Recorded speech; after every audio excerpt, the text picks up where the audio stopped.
Terima kasih karena memilih channel ini.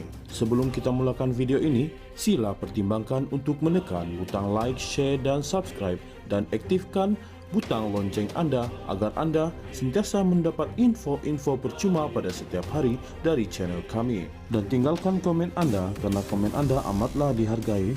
Terima kasih.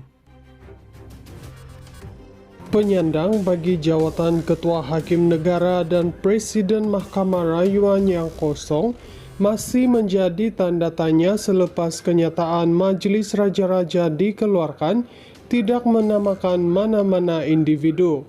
Dalam kenyataan pada Rabu, penyimpan mohor besar Raja-Raja Tan Sri Syed Daniel Syed Ahmad hanya memaklumkan perkara yang dibincangkan dalam mesyuarat Majelis Raja-Raja yang ke-269. Menurutnya, mesyuarat yang dipengerusikan oleh Sultan Selangor, Sultan Syarafuddin Idris Shah disembahkan taklimat keselamatan oleh Ketua Polis Negara Datuk Seri Muhammad Khalid Ismail dan Panglima Angkatan Tentera Jeneral Tan Sri Muhammad Nizam Jafar. Perkara mengenai pelantikan-pelantikan telah pun dibincangkan dalam mesyuarat tersebut, yaitu pelantikan Hakim Mahkamah Persekutuan, Mahkamah Rayuan dan Mahkamah Tinggi, Hakim Besar Mahkamah Tinggi Sabah dan Sarawak, Presiden Mahkamah Rayuan dan pelantikan Ketua Hakim Negara katanya. Mesyuarat Majelis Raja-Raja menjadi tumpuan dengan isu kekosongan jawatan Ketua Hakim Negara dan Presiden Mahkamah Rayuan selepas penyandangnya Tun Tengku Maimun Tuan Mat dan Tan Sri Abang Iskandar Abang Hashim masing-masing telah mencapai usia persaraan wajib 66 tahun pada 2 dan 3 Julai lalu. Ketika ini, jawatan Ketua Hakim Negara dipangku Hakim Besar Malaya Tan Sri Hasnah Muhammad Hashim. Sebelum ini, media melaporkan satu petikan minit mesyuarat Suruhanjaya Pelantikan Kehakiman JSC yang didakwa dari bulan Mei telah tersebar di media sosial. Minit tersebut yang merupakan dokumen sulit dilaporkan mengandungi dakwaan serupa dengan laporan polis yang dibocorkan sebelum ini dan dibuat bagi pihak seorang hakim kanan pada bulan Jun.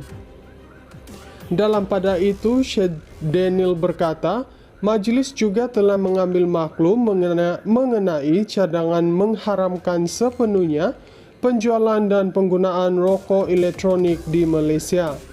Turut dibincangkan pandangan hukum mesyuarat jawatan kuasa Muzakarah Majlis Kebangsaan bagi Hal Ehwal Agama Islam Malaysia kali ke-126 dan 127 serta resolusi mesyuarat khas jawatan kuasa Muzakarah MKI tahun 2023 keperluan penderafan perlembagaan pelan dan pemohon suaka di Malaysia dan keputusan Jemaah Menteri mengenai cadangan dasar pengurusan harta yang ditinggal di dunia buat berpusat katanya. Penyandang bagi jawatan Ketua Hakim Negara dan Presiden Mahkamah Rayuan yang kosong masih menjadi tanda tanya selepas kenyataan Majelis Raja-Raja dikeluarkan tidak menamakan mana-mana individu. Dalam kenyataan pada Rabu, penyimpan mohor besar Raja-Raja Tan Sri Syed Daniel Syed Ahmad hanya memaklumkan perkara yang dibincangkan dalam mesyuarat Majelis Raja-Raja yang ke-269.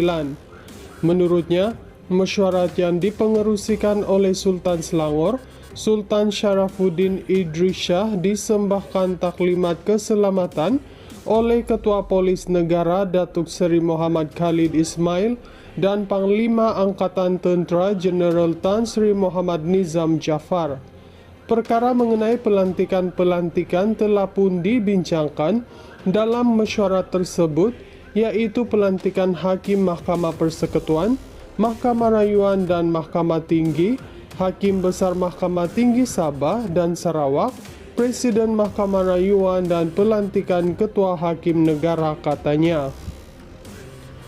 Mesyuarat Majelis Raja-Raja menjadi tumpuan dengan isu kekosongan jawatan Ketua Hakim Negara dan Presiden Mahkamah Rayuan selepas penyandangnya Tun Tengku Maimun Tuan Mat dan Tan Sri Abang Iskandar Abang Hashim masing-masing telah mencapai usia persaraan wajib 66 tahun pada 2 dan 3 Julai lalu. Ketika ini, jawatan Ketua Hakim Negara dipangku Hakim Besar Malaya Tan Sri Hasnah Mohamad Hashim. Sebelum ini, media melaporkan satu petikan minit mesyuarat Suruhanjaya Pelantikan Kehakiman JSC yang didakwa dari bulan Mei telah tersebar di media sosial.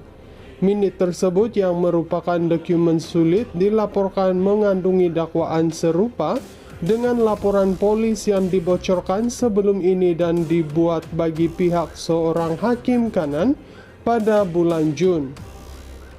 Dalam pada itu, Syed Daniel berkata, majelis juga telah mengambil maklum mengenai cadangan mengharamkan sepenuhnya penjualan dan penggunaan rokok elektronik di Malaysia. Turut dibincangkan pandangan hukum mesyuarat jawatan kuasa Muzakarah Majlis Kebangsaan bagi Hal Ehwal Agama Islam Malaysia kali ke-126 dan 127 serta resolusi mesyuarat khas jawatan kuasa Muzakarah MKI tahun 2023, keperluan penderafan perlembagaan pelan dan pemohon suaka di Malaysia dan keputusan Jemaah Menteri mengenai cadangan dasar pengurusan harta yang ditinggal di dunia buat berpusat, katanya. Penyandang bagi jawatan Ketua Hakim Negara dan Presiden Mahkamah Rayuan yang kosong masih menjadi tanda tanya selepas kenyataan Majlis Raja-Raja dikeluarkan tidak menamakan mana-mana individu. Dalam kenyataan pada Rabu, penyimpan mohor besar Raja-Raja Tan Sri Syed Daniel Syed Ahmad hanya memaklumkan perkara yang dibincangkan dalam mesyuarat Majlis Raja-Raja yang ke-269. Menurutnya, mesyuarat yang dipengerusikan oleh Sultan Selangor, Sultan Sharafuddin Idris Shah disembahkan taklimat keselamatan oleh Ketua Polis Negara Datuk Seri Muhammad Khalid Ismail dan Panglima Angkatan Tentera Jeneral Tan Sri Muhammad Nizam Jafar. Perkara mengenai pelantikan-pelantikan telah pun dibincangkan dalam mesyuarat tersebut, yaitu pelantikan Hakim Mahkamah Persekutuan, Mahkamah Rayuan dan Mahkamah Tinggi, Hakim Besar Mahkamah Tinggi Sabah dan Sarawak, Presiden Mahkamah Rayuan dan pelantikan Ketua Hakim Negara, katanya.